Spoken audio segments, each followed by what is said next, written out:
Hello, everyone. I'm here with another book talk. I'm sure all of my 7th graders have heard me mention this particular author before. I happen to be one of his biggest fans. His name is Neal Shusterman, and this is the book Bruiser. This is a book that I have on my personal shelf. Neal has signed this over to me. And it says, "To Christy, tell me where it hurts. Neal Shusterman, signed 2013. Unless you know anything about the book Bruiser, that might sound like a very strange message as far as the inscription. But this is a very interesting story.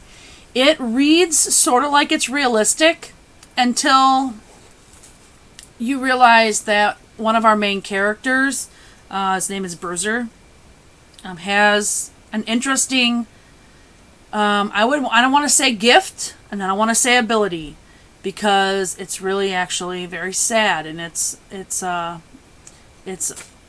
something that I know that I would not want at all.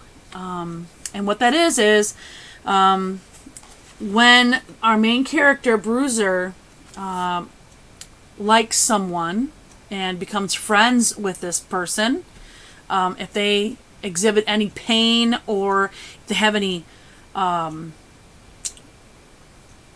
injuries, he takes those on himself. And so there's a reason why Bruiser can't have friends. And he doesn't want to care about too many people, because when he cares about you, things start to happen. Impossible things that cannot be explained. I know because they're happening to me. That's what was on the back of the book. So anyways, so I wanted to read you a little chapter. It's actually pretty short. And then the next, it's chapter 6. It's called Disseminated. And then chapter 7, which is called Receptacle.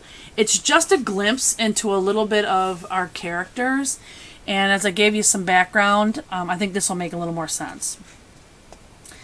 I don't know where in my head it is on Monday. Maybe it's because I feel a little bit guilty for not being so mean to Bruiser. Anyways, I did my best to suspend judgment on him, and for Bronte's sake, I try to keep an open mind. It's not until the end of the day that I run into him in the most awkward and uncomfortable situations. It's early, and I'm in the locker room for lacrosse practice, and he is just getting done with PE. He's the last kid there. Apparently, he doesn't like to dress in front of the other kids. He waits until the rest of them are gone. In an instant, I see him, and I know why. The first thing I can see is his back. It's enough to scare anyone. There's damage there, strange damage. It's impossible to tell what has caused it. The scars and the pockmarks, discolorations, a big bruise on his shoulder, yellowed around the edges. His back is disseminated, like the crater surface of the moon. I just stand there, staring. He slips on his shirt, not even knowing that I'm there, and then he turns around and catches me watching him. He knows I've seen his back, and I stare for just a moment longer. "What do you want?" he asks without looking at me in the eyes. I want to match his nasty tone, but I know I have to curb my bully/snob factor. Letting something like that run unchecked will turn you into a creep. My one saving grace is that the true creeps don't ever know they are. And if I'm worried about becoming one, maybe it means that I won't. The only thing I can think of to say is, "So, what kind of name is Brewster? Were you named after someone?" He looks at me like it's a trick question. "What do you care?" "Oh, I don't. I was just wondering." He doesn't answer me.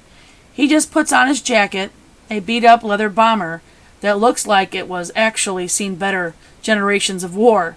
Still, the scars on his jacket are nothing compared to what I saw on his back. "Cool jacket," I say. "Where'd you get it?" "Thrift store," he answers.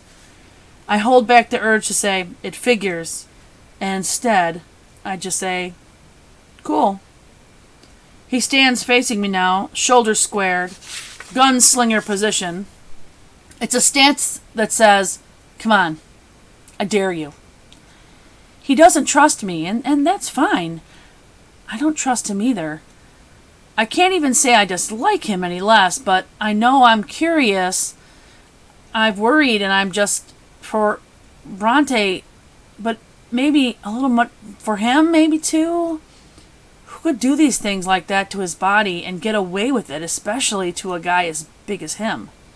So, what is it you want? He asks. Because I got things to do. Who says I wanted anything? That's when I realize that I'm a gunslinger position too, blocking his way out. I step aside to let him pass, and I think he expects me to trip him or kick him or something. I wonder if he's disappointed when I don't. My great-grandfather, he says as he passes. That's who I'm named after. And then he's gone. Just a bunch of kids from my lacrosse team enter. Number 7. Receptacle. Our parents never spanked us. They came from the brave new world of timeouts and positive reinforcements. I've always been a very physical kid, though, always using my fists or my body as a battering ram. I can't tell you how many times I've been hauled into the principal's office for fighting. I've given my share of black eyes and bloody noses and gotten my share of them as well. By playing lacrosse, well, there's never a time when I don't have some bruise on my body somewhere. But the kinds of things that I saw on Bruiser made his nickname hit home for me. None of those marks could be explained away incidentally. He didn't get those from a fight or from sports. He got them from a way of being a human receptacle of someone else's brutality. This is an amazing story. And if you ever want to read a book about how someone can feel empathy for somebody else, this is it. Check it out. Neal Shusterman, Bruiser.